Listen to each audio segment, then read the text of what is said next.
this special home video edition of Sightings. Are you seeing what I'm seeing? Are you seeing this thing zip back and forth? They're out there, and sightings are on the rise. Just like it was sliding through the sky, and it tilted like it was looking down at us. And it was a bright light that dimmed down to a white speck. Ordinary people, astronauts, cosmonauts, even former presidents have all seen extraordinary craft doing extraordinary things. I happened to glance out one time, and there against the black sky was a white object at about a 45-degree angle. From the historic crash in Roswell, New Mexico, to unprecedented mass sightings going on right now in the skies over Mexico City, the evidence is mounting. We are not alone. My Uncle Ted was standing more over here, kind of leaned over like this, and we're talking to this creature. Are certain people being targeted for terrifying encounters with alien civilizations? Are rumors of bizarre cross-breeding experiments true? I remember being on a table with my head turned away, not wanting to look at this creature.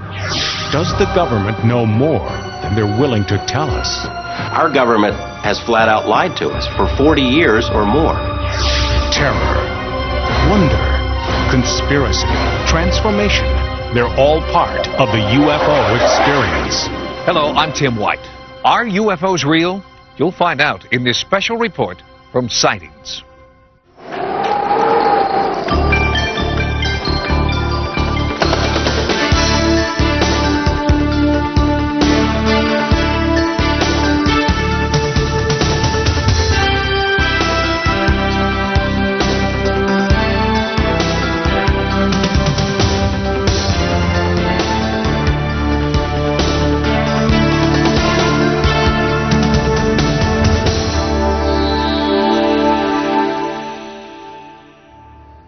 In the vast expanse of space lie wonders unimaginable, galaxies yet to be discovered, planets unnamed and unexplored, exploded stars teeming with the building blocks of life.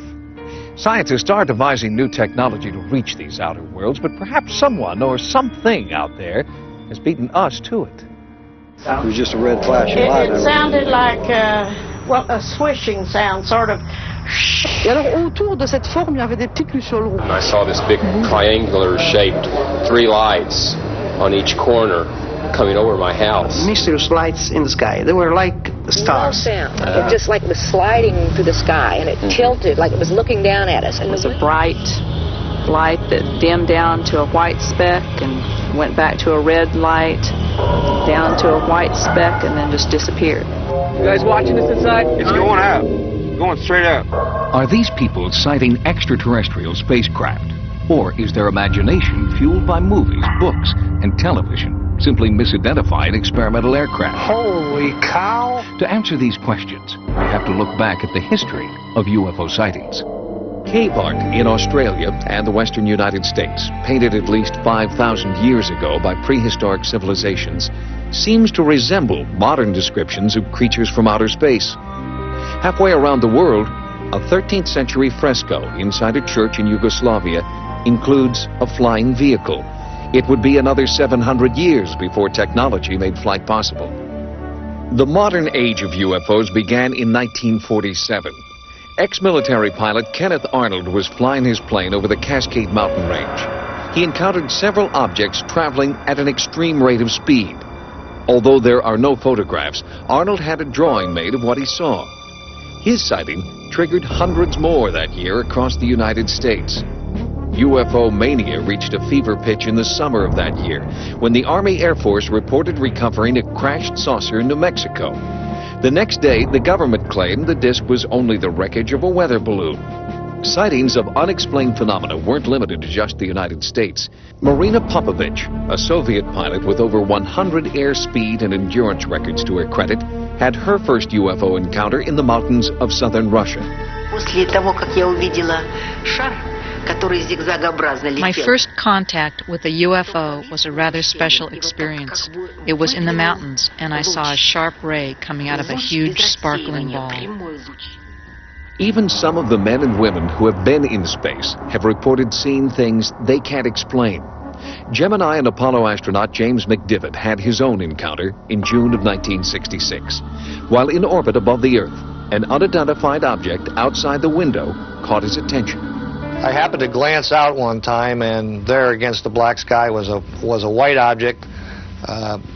Geometry of it was sort of like a beer can or a Coke can with a pencil sticking out one of the round edges at about a 45-degree angle. What was it? McDivitt did snap a few pictures, but after turning the film over to NASA, the film mysteriously disappeared.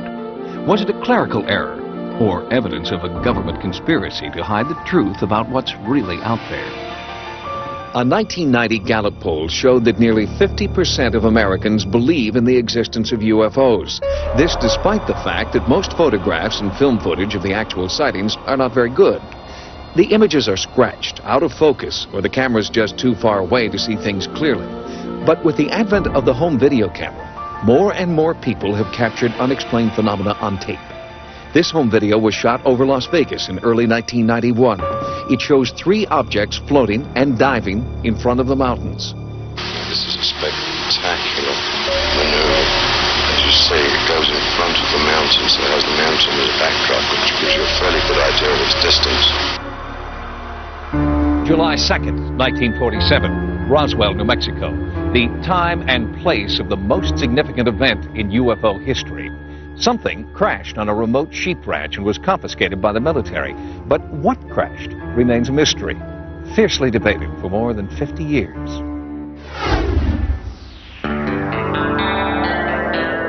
Roswell, New Mexico. It's as quiet and peaceful today as it has been for decades. But on July 6th, 1947, that tranquility was shattered by a local newspaper headline. Air Force captures flying saucer on ranch in Roswell region. The story described wreckage of a flying disc found near a place called Corona, and it was based on a press release written by the public information officer at Roswell Air Base, Lieutenant Walter Haut.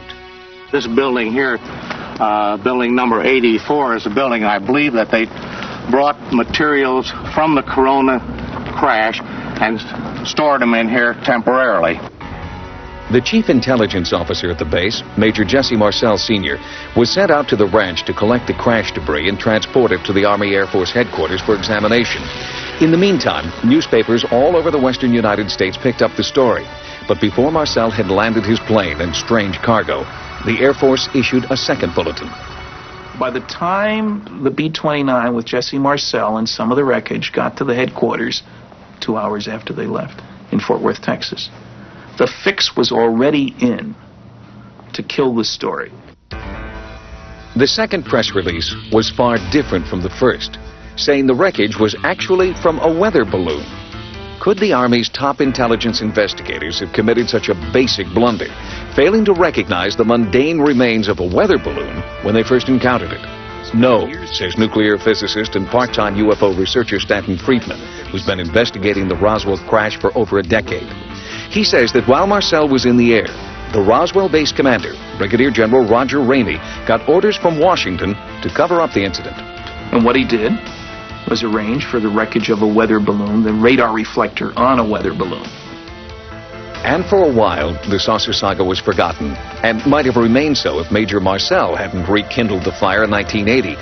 Just before he died, Marcel admitted that the weather balloon story had been fabricated to hide the truth. He told Walter Haut there really was a saucer crash. He made statements to the effect that it was nothing of this world. It couldn't be bent, torn, cut, pierced, burned. He went through a whole list of them. I said, we just don't have the technology to produce material like I brought in from that ranch. Stanton Friedman contends that wreckage from an unidentified craft landed 200 miles away from the Roswell site. Friedman and other ufologists believe that this proves that there was not one but 2 crashes over New Mexico on July 2nd, the result of a spectacular mid-air collision. And at the second site, there were survivors. When I first came up to the craft, the creatures were laying like this in a line, side by side. And the live one was over here. Gerald Anderson says he was 5 years old when he and his family came across the unearthly wreckage and bodies. And my dad was kind of right about here, and he was sitting like this. My Uncle Ted was standing more over here, kind of leaned over like this, and we're talking to this creature. Anderson's story matches that of others who were in the area at the time. With the help of hypnotherapy, he's been able to remember the encounter with startling detail. His description matches those from people who claim to have seen aliens. 4 feet tall, grayish skin, large eyes, long skinny arms and fingers. Anderson recalls 2 aliens were dead, a third dying, and a 4th alien survivor seemed to be trying to communicate. Then just suddenly he turned and he looked at me. And when that happened, all kinds of things just started happening inside my head. I started getting sensations of tumbling and falling and an awful loneliness, like there was no way he could possibly get back to where he came from. Anderson says that within a matter of minutes, the military arrived, sealing off the area. The civilians at the site were threatened with bodily harm if they talked. Nevertheless, in the past 20 years, hundreds of witnesses have come forward, some daring to speak only on their deathbeds. Since Roswell ushered in the modern age of ufology, there have been more than 200,000 UFO sightings. Most are single craft witnessed by a single individual, making it virtually impossible for researchers to verify. But since 1991, ufologists have been documenting the largest mass sighting in history in the skies over Mexico City. The sightings began on July 11th, 1991. On that day, there was a total eclipse of the sun. One of the best places in the world to view the eclipse was Mexico City. And for the first time, because of the home video revolution, thousands of people pointed their video cameras to the skies. Exactly at the time of the full solar eclipse, a disc-shaped craft appears over the city, hovers for over 30 minutes. 17 people on the ground recorded it on home video. And that's never happened before in the history of ufology. When modern scientists forecasted the date of the historic solar eclipse, they weren't alone. Some believe the ancient Mayas also predicted the exact date of the eclipse more than 3,000 years ago. This Maya calendar made another startling revelation. It predicted that on the day of the eclipse, a new age of enlightenment would begin. It's referred to as the prophecy of the sixth sun. The legend of the sixth sun, the new sun, signified by the great eclipse that just occurred, speaks of an opening of knowledge. The sixth sun indicates precisely the moment of its arrival. Strangely, on the day of the eclipse, something did arrive in the skies over Mexico. Hundreds of those home video cameras that were shooting the eclipse got something completely unexpected. UFOs, unidentified flying objects, all videotaped by hundreds of different people. So far, more than 110 home videos have been verified as containing footage of unexplained craft. It may sound difficult to believe in a city with almost 20 million people that practically every afternoon you can see a UFO. Jaime Mason is one of the most respected television journalists in Mexico City today, hosting a Mexican version of 60 Minutes. Mason calls himself a former skeptic. During the last year, thousands, and I would say hundreds of thousands of people have witnessed UFOs. What I feel is important as an investigative reporter is the fact that the evidence presented was never questioned. The credibility of the witnesses was attacked, not the proof that they presented.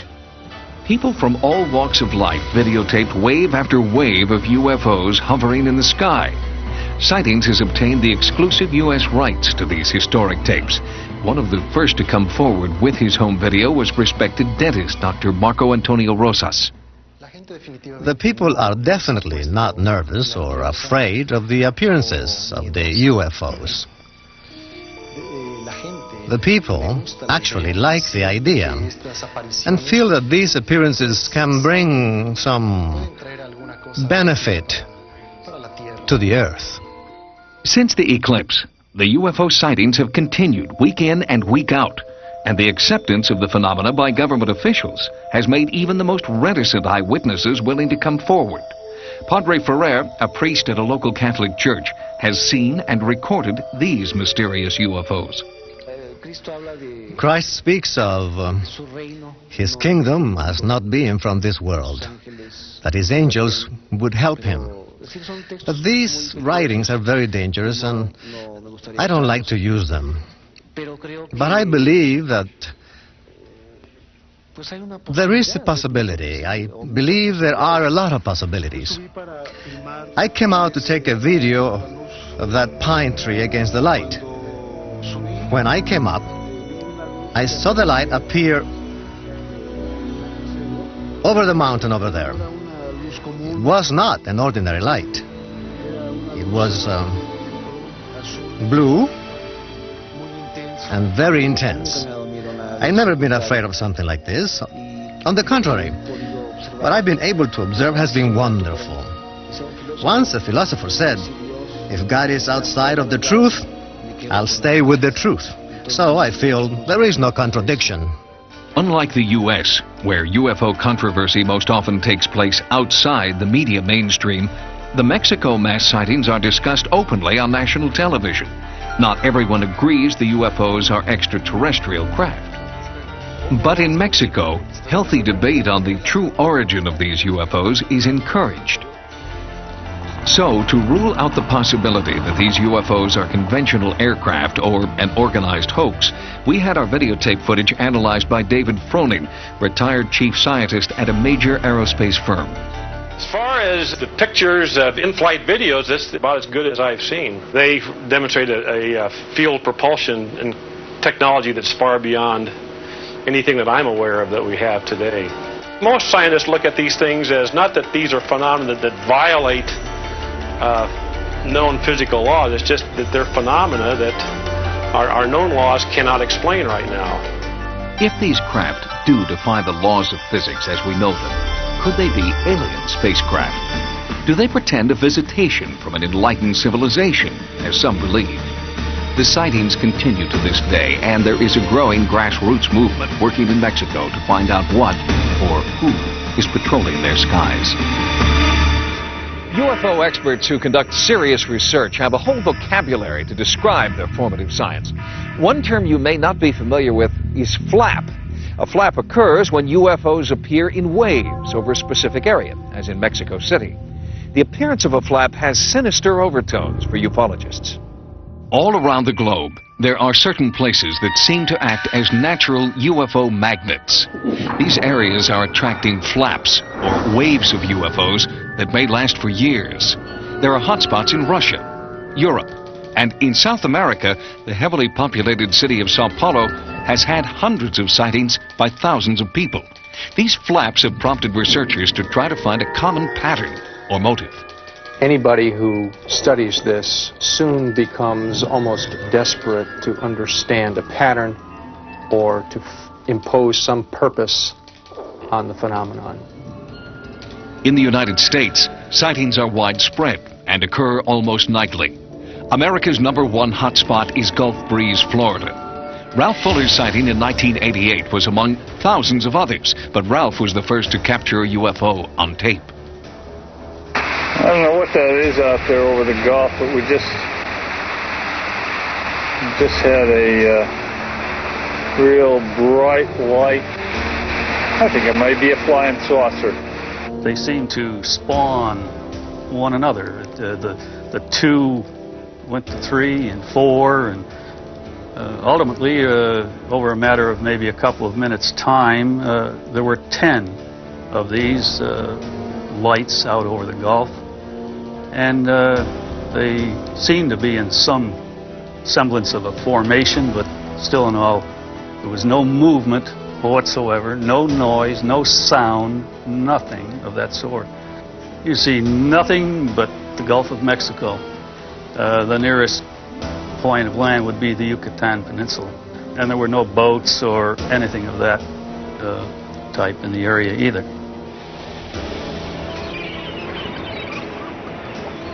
These are sky watchers, amateur UFO enthusiasts in the Gulf Breeze area who go out almost every night of the week with cameras and binoculars in search of UFOs.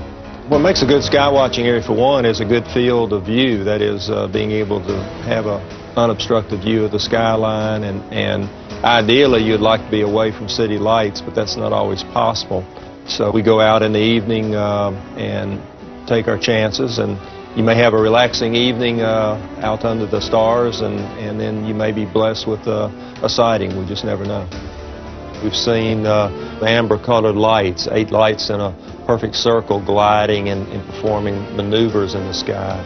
We've seen rows of lights suggesting lights perhaps around the periphery of a craft.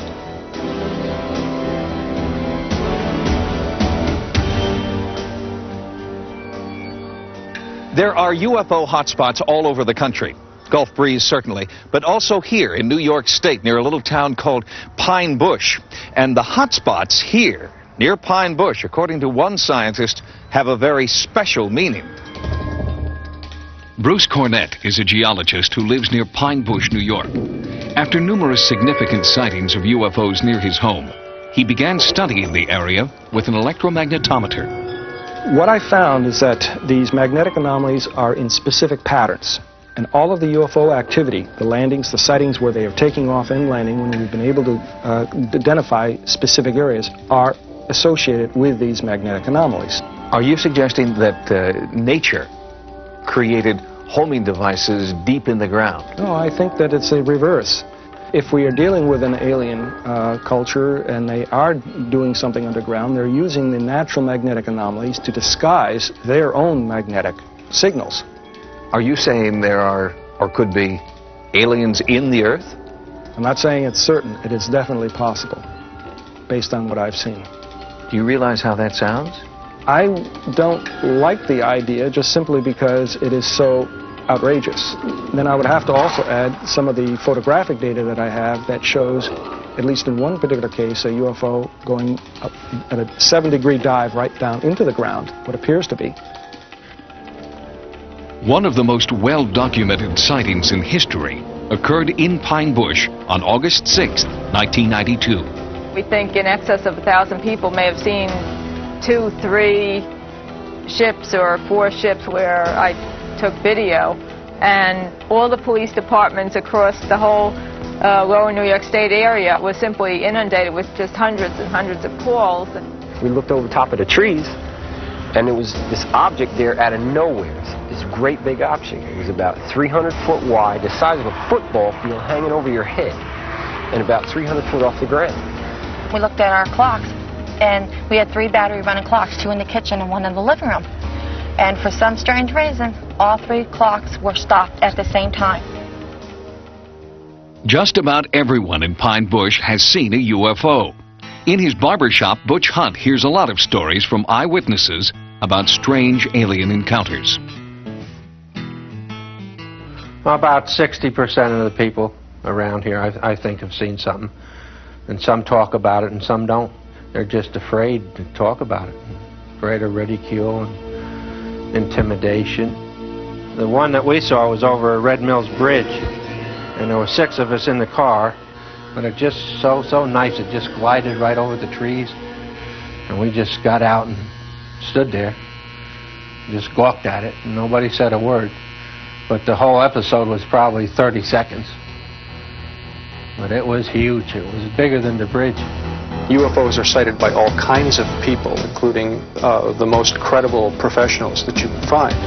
In addition, when we have multiple witnesses who all tell the same story, then we can say, well, that's probably a pretty good report.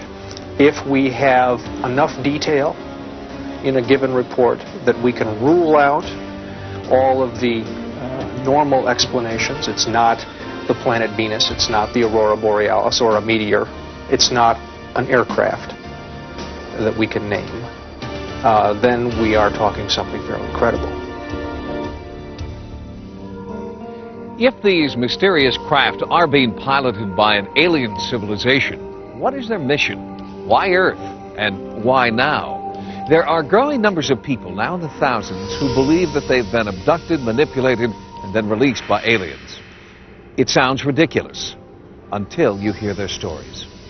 I looked up in my rearview mirror and lights were coming down out of the sky. I walked out to the edge of the water, and I noticed this huge, shining thing. I was so terrified looking into these big black eyes and these little creatures. I was thinking I could just raise my fist and crush his head.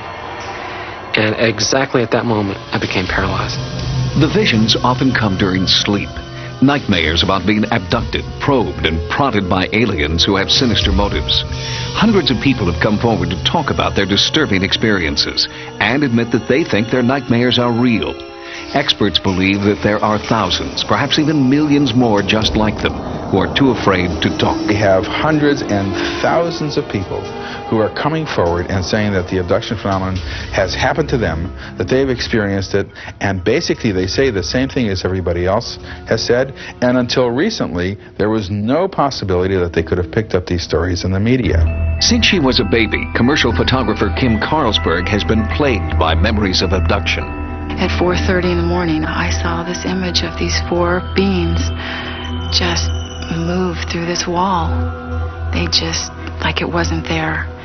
And they came over to me, 2 at my feet, 2 at my head, and they started to lift me up to the ceiling. Bud Hopkins has been researching alien abduction reports for 26 years and is a firm believer. I'm the first to admit that all this sounds outrageous. It all sounds just crazy, and yet the evidence is there behind it. These particular problems could adequately be explained by the condition narcolepsy. This is a disorder characterized by hypnagogic hallucinations, that's hallucinations that occur at sleep onset, which can be very vivid and include the feeling of other people being present in the room, or a sensation of levitation.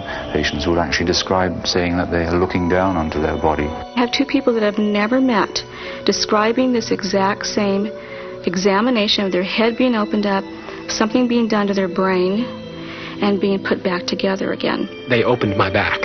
I knew my back was open because I could feel.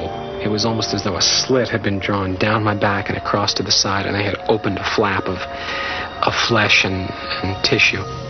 Whether the reports come from adults or children, men or women, most of them follow similar patterns. There's a bright light that shines in the room. The abductee sees it. They hear a noise outside. They're not interested in your mate, they're interested in you. So what they do is they render the person that you're with unconscious. She goes up a beam of light with the alien into a hovering craft. If anyone goes into the room at that point, there's no one in the room. She's not in bed, in other words. The person is literally missing. You find yourself on a table and these creatures around you with instruments, and you have no idea what they're doing, and they don't tell you. The focus of the entire enterprise seems to me to be unmistakably on reproductive issues. 90% of reported abductions involve descriptions of what experts call gray aliens, extraterrestrial creatures with oversized heads and dark almond-shaped protruding eyes.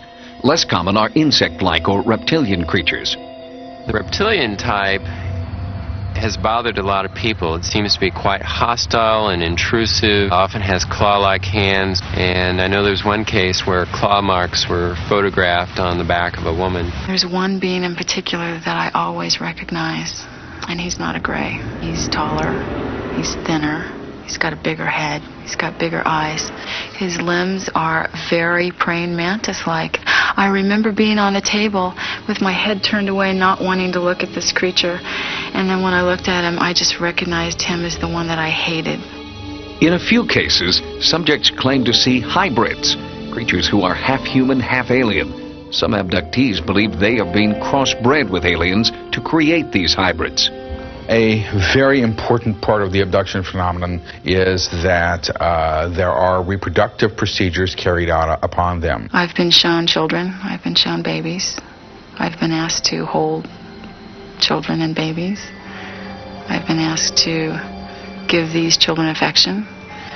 And these children aren't alien children, and they're not human children. They're somewhere in between. I had a woman who had been to the doctor, had an ultrasound done. Her husband was there. Everyone observed at 3 months a healthy fetus. The next day she wakes up screaming they took it. Is so upset her husband takes her back to the doctor. He does a pregnancy test, finds out she's no longer pregnant. They do a D&C, there's nothing there. The most humiliating thing that happened to me is they put a cylindrical sort of thing over my genitals, and it made me have an orgasm in a second. And I really feel like I'm one of those few men who knows what a woman feels like when she's raped. I've been on a table and I've seen something removed from my body that I will call a fetus, a baby. It was so small I couldn't believe that it could live on its own. I remember putting my finger in the arch of its foot.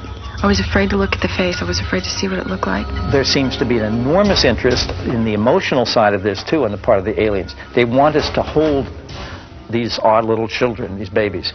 They want to see how a mother will hold in love a child, things which to us are instinctive. The abduction phenomenon begins usually in infancy, or at least by the age of 2, 3, or 4.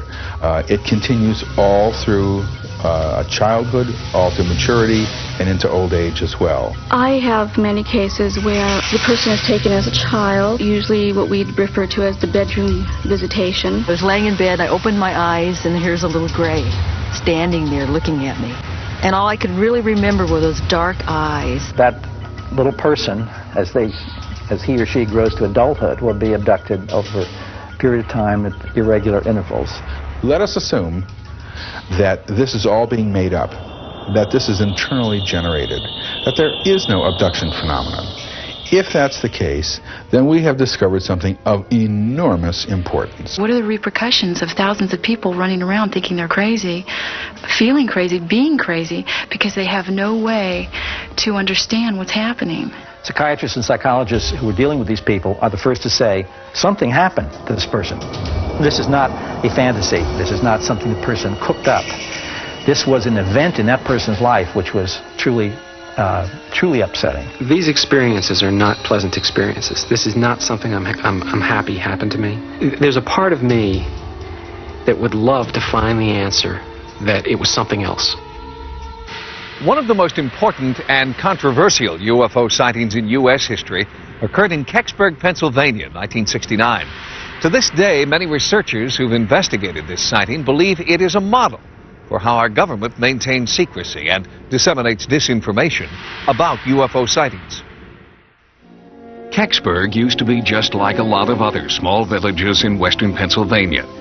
But in 1965, Kecksburg lost its anonymity when it became one of the world's most famous UFO landing sites. I happened to look up in the sky and I seen this red fireball. It sure wasn't a meteor, because I've seen them fall before. I never seen any of them with blue lights on. And it looked like it made a turn and come back again. And when it come back, it seemed like it went down. It was December 9th, 1965, a night that many townspeople will never forget. I got my flashlight and I started down through the woods up to where it was at. There was no wings, there was no tail section, there was no motors, there was no windows, there was no doors. It was big enough for a grown person to stand up in. It had like Egyptian writing, like backwards writing on it. Stars and circles and dashes and lines and things like that. It looked like an acorn. It was really weird. Some claim the UFO wasn't the only thing to arrive that night. It wasn't too much longer. Down through the woods come two gentlemen. The one gentleman, very ramrod straight, very authoritative voice, crew-cut hair. I mean, he just reeked of military. He looked at the object and looked at us. He says, all right, this is now a restricted area. Means we're all ordered out of here. Some military people come to the house and said they'd like to use the phone. They sort of took the house over. We started talking among ourselves, what's going on. About that time, up here on the road, comes a big flatbed truck in. The flatbed went down and empty, and it come back out with something on the back of it, covered up about the size of a Volkswagen. That truck was hell-bent for leather, and if you'd have walked out on that road, you'd have still been there, because they'd have scraped you up with a putty knife. They weren't stopping for anything or anybody. And that began the real mystery of this whole thing. 27 years later, what happened down there in that woods surrounded by fields, if anything happened down there at all, is still a matter of bitter controversy. You've got this town split into two groups. You got the believers and the non-believers. There's been some friendship lost, and it's foolish as far as I'm concerned. I have a brother-in-law that he hasn't spoke to me for 2 years, said that I lied about everything, but I never lied about a thing. You got neighbors and neighbors that has known each other all their life. Now they don't want to talk because one believes it and one don't believe it. Just as the town is divided, so too are experts who have researched what really happened in Kecksburg. Planetary expert Robert Young believes that some citizens may have perpetrated a hoax. He claims the UFO was merely a meteor known to have passed over Ontario and several northern states that evening. Virtually all of the accounts can be explained by people having looked toward and seeing the Ontario meteor. How about the accounts, though, of the military that turned out in large numbers, kept people away from going down there, a truck that went down into the area and came out? You got eyewitnesses that say, this happened. Right. I understand it. I have written, signed eyewitness accounts from 61 local people who say that there was nothing crashed here or was recovered. There was no military occupation. A lot of people probably think you're the government. Well, sure, yeah, but I'm not. I don't know how some people can say that nothing ever happened when there were so many people that saw things that night. Something had to happen. I know what I saw, and I'm not going to deny it. They can tell me I'm lying, but I know that I seen the military in my house that night. Freedom of Information Act states there was 212 military personnel here that night. Sightings attempted to speak with the Kecksburg residents who deny anything extraterrestrial ever happened here, but they all refused our invitation to talk.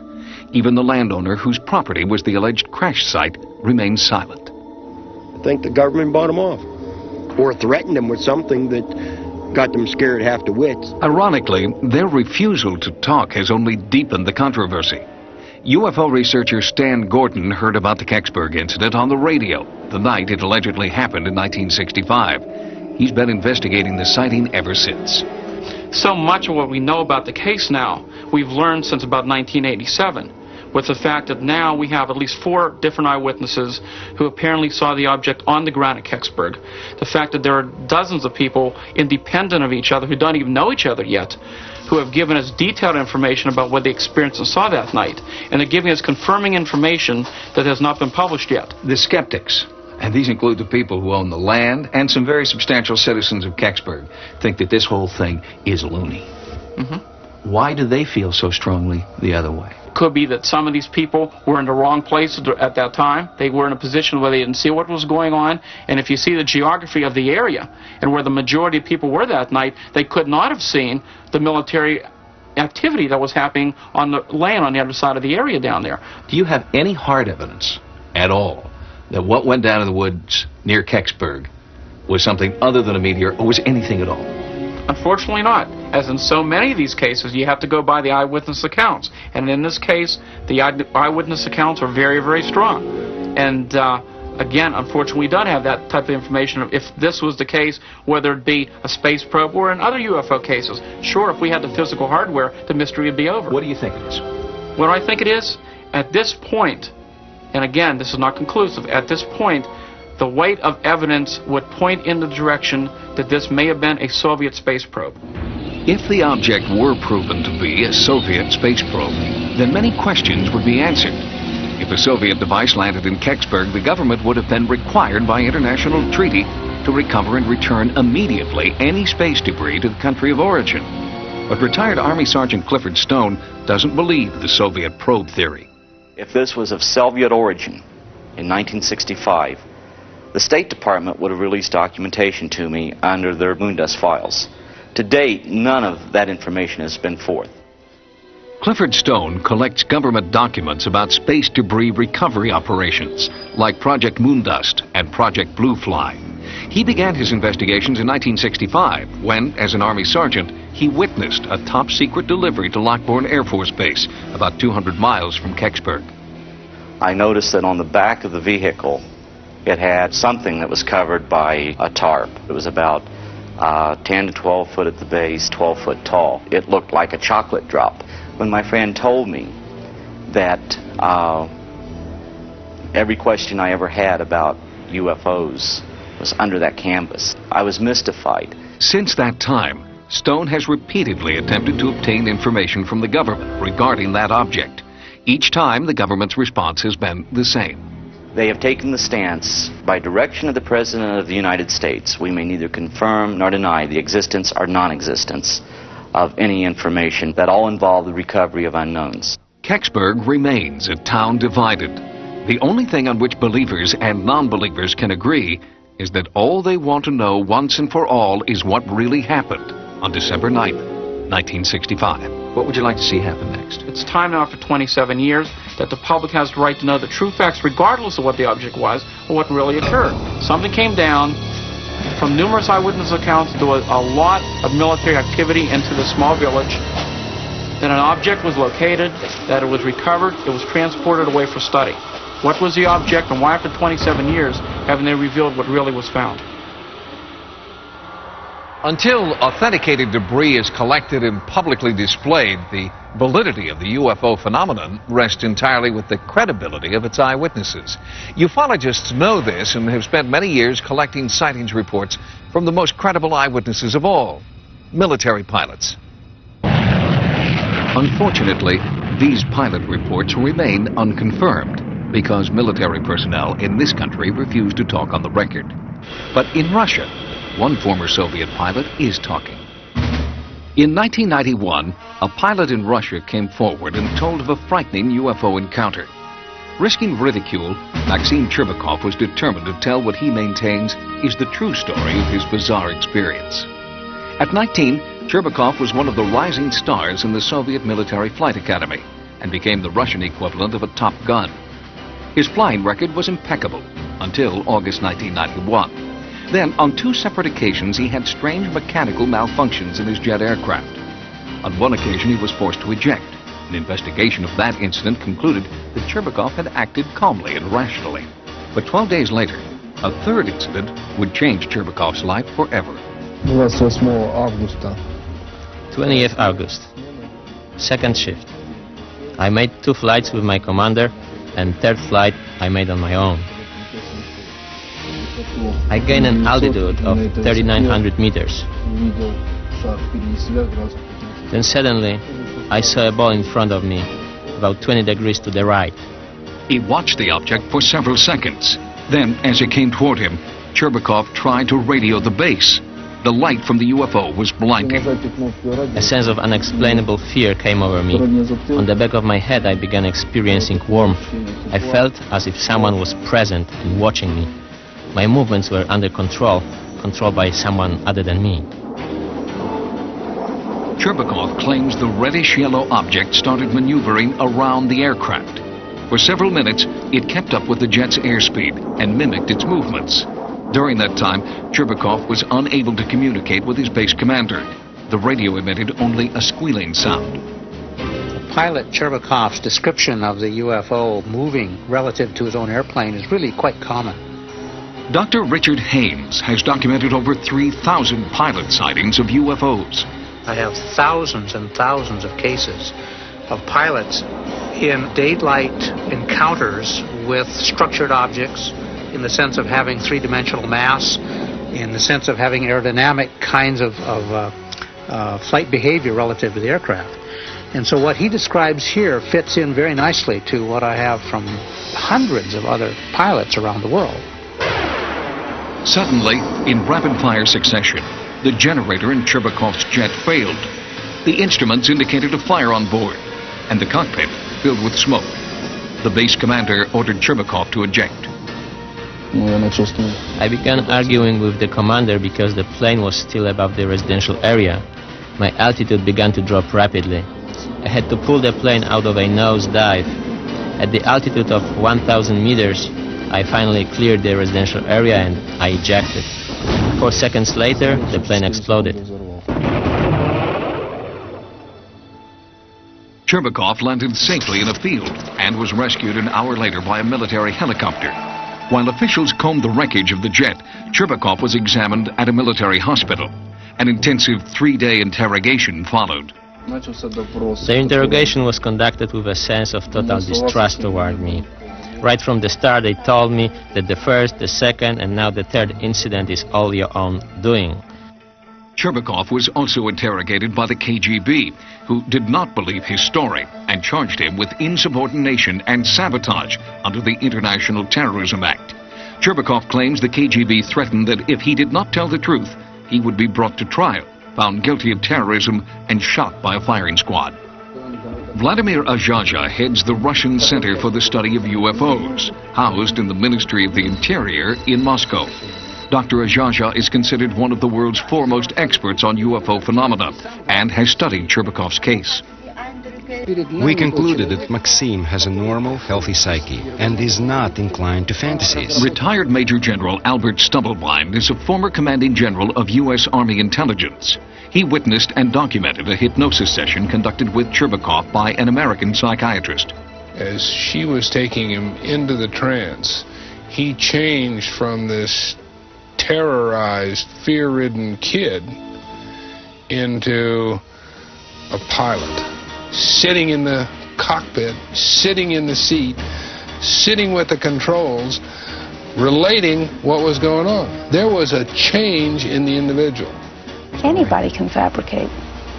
The question is, was he fabricating? And he struck me as a person who, in that situation, was not fabricating. Whatever it was that he was saying, he truly believed had happened to him. Maxime really believed he had not done anything wrong, in fact had done the right thing, and desperately wanted this sorted out. Although affidavits to that effect were presented at his court-martial hearing, the court still blamed Cherbakov for the destruction of his aircraft. But the military prosecutor admits that some of the evidence of Cherbakov's innocence was very convincing. From the beginning, I had doubts about the truthfulness of Cherbakov's statement. But after questioning his mother, his comrades, and his superiors, I became convinced that Cherbakov had an encounter with a UFO. In January 1992, the case against Maxim Cherbakov was dropped. But despite this vindication, he was not welcomed back into the military. There is no training for pilots to deal with such encounters. The older pilots told me that a lot of encounters happen, but they don't speak about them. I feel that I'm missing something from my soul that I want very much. My love for the planes and flying has remained and will continue to remain. Did Maxim Cherbakov see a UFO? We may never know the answer, but one thing is clear. Maxim Cherbakov ejected only after he saw that his jet would avoid populated areas below. Many in Russia suggested that Cherbakov should be awarded a medal for heroism. The United States Air Force admits that between 1952 and 1969 they conducted a study, codenamed Project Blue Book. Its purpose was to determine if UFOs posed a real threat to the American people. Project Blue Book concluded they did not, and since 1969, the Pentagon has denied participating in any other UFO study. But ufologists believe this is a lie. They point to evidence of a monumental conspiracy designed to hide what the government knows and when it knew it. Our government has flat out lied to us for 40 years or more. They've threatened people and intimidated people. They've spied on UFO groups, infiltrated UFO groups, spied on researchers, compiled dossiers. Their response is bordered on paranoia. In 1988, reporter George Knapp of Las Vegas CBS television station KLAS began investigating the U.S. government's involvement with UFOs. He says he's found evidence proving a massive cover-up that began in 1947 and continues to this day. The CIA says that it does not collect information on UFOs, and it hasn't since the 50s. There are reams of documents squeezed out of the CIA that indicate that they have on staff CIA UFO experts, agency personnel monitoring the situation on an ongoing basis. The FBI denied having any documents on UFOs in the 1970s, the early 1970s. 3 years later, they released 1,700 pages of information on UFOs, documents that they had. They lie. But for UFO researchers, there is one persistent problem with those hundreds of released pages. Most, like this 1958 UFO memo to President Eisenhower, have been highly censored, essentially making them unreadable. Even this National Security Agency document explaining why UFO data should remain secret is itself almost entirely blacked out. Ironically, the official position of the U.S. government is that UFOs are not a threat to national security. Yet the agencies involved claim the censored information is vital to national security. From 1947 to 1969, the Air Force conducted Project Blue Book. Staffed with just 3 people, it studied 12,000 UFO sightings. All but 701 were explained to the military satisfaction. And the group that remained unexplained? It does not contain any pattern of purpose or of consistency that we can relate to any conceivable threat to the United States. The Air Force closed Blue Book in 1969, but project critics weren't satisfied. The first person to head it up, Captain Edward J. Rappelt, quit in disgust, wrote his own book, and declared that there was something to UFOs, and the Project Blue Book was nothing more than a whitewash. Other government officials, including a senator and 2 former presidents, have tried unsuccessfully to shed some light on the UFO phenomenon. Arizona Senator Barry Goldwater, President Gerald Ford, and President Jimmy Carter, who actually saw a UFO himself and filed a formal report, have all sought to have top-secret UFO information released to the public. All requests for that information were denied. Cover-up allegations aren't limited to the United States government either. Author Timothy Good claims that governments around the world are keeping UFO information top secret. And in his book, Above Top Secret, he claims only an elite few have access to that information. Because so little of the research is made known to top ministers. One country is bucking that trend. Belgium has acknowledged tracking unidentified, seemingly intelligently controlled craft in its airspace. Radar tapes released by the Air Force show an object jumping from 200 meters to 2,000 meters in 1 second, a distance of just over a mile. The Belgian Air Force has even put aside a plane to search for the objects. But the attitude of the United States remains very different. UFO experts claim our government is conducting top-secret research into UFOs in the middle of the Nevada desert. South of a dry lake bed known as Area 51 is a place known as S4, allegedly home to a super-secret government research facility. In the course of our investigation, we found a scientist who says he used to work there. Robert Lazar was shocked when he first discovered what it was he would be working on. I got out of the bus. I was told to walk directly through the hangar, and immediately, even before entering the hangar, you can see the edge of a disc. This is your classic flying saucer, 2 inverted pie plates, if you wish, with a segmented, larger area dome on top. Within minutes of that, I finally realized that this had nothing to do with something the government was producing. And it was quite shocking because everything inside was small. This is a full-size craft, 30, 35 feet in diameter, maybe 40. But you're looking at seats that are, 18 inches off the ground, obviously made, for something smaller. And certainly wasn't made for children to play in. Lazar says there were 9 spaceships in all, and he claims to have seen one fly. It began to lift off the ground almost silently. There was a hiss sound, like a corona discharge if you hear around high voltage systems, accompanied by a faint, it probably would have been brighter at night, a faint blue glow around the bottom. As the craft approached about 30 feet, 20 feet, something like that off the ground, that corona discharge disappeared. The sound stopped and the craft stood there silently and slowly drifted over to the left and then to the right. The government denies they're testing alien craft at S4. Lazar no longer works there and nowadays spends his time working on one of his hobbies, jet car racing. He alleges that after he went public, security officers at the base threatened his life. He also says that his employment and military service records have disappeared. Despite repeated requests, the government can't find them. The subcontractor who hired him for the job at S4 refuses to comment. But a few clues support Lazar's contention that he is a scientist and that he has worked for the government. This W-2 form indicates that he had been employed by the Department of Naval Intelligence. Before his stint at S4, Lazar claims to have worked at the Los Alamos National Laboratory. Los Alamos officials can't find any record of him.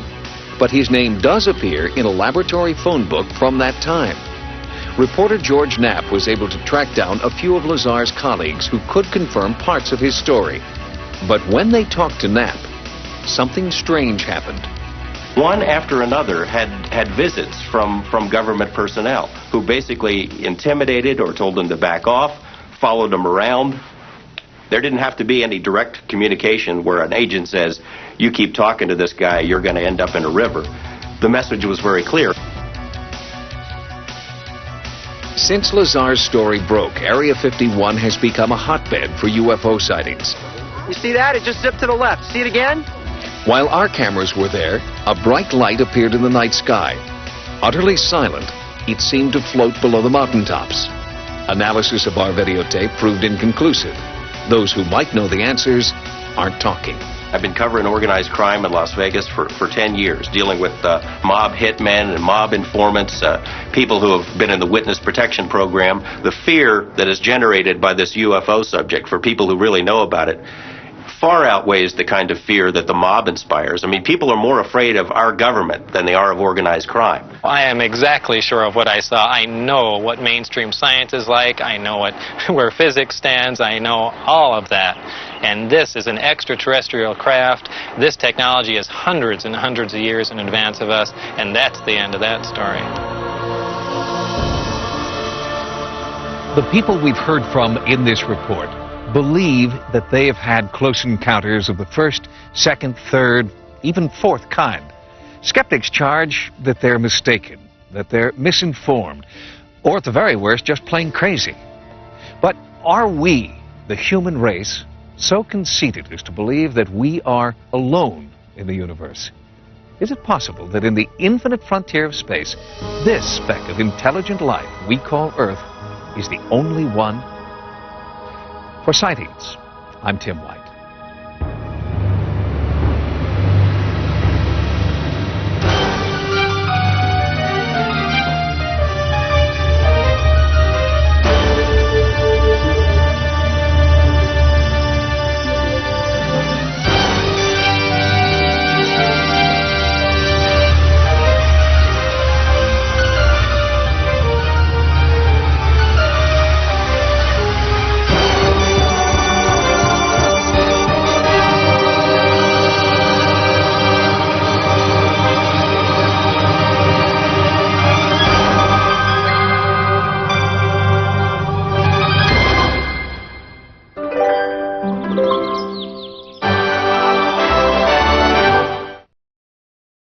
Anything this bad has to be educational.